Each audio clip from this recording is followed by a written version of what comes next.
Hey everyone, welcome back to our YouTube channel. So on this video, I'm going to show you how to add bass on Spotify. So let's begin. First of all, open your Spotify application. On the left top, click on this profile icon. Now tap on settings and privacy.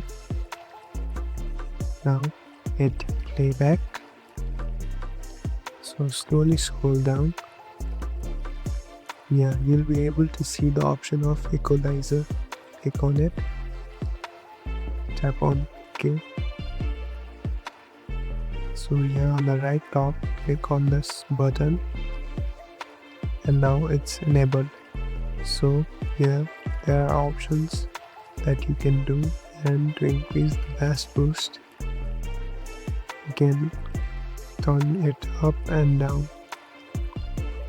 So you can customize the bass on whatever you like by using this equalizer buttons.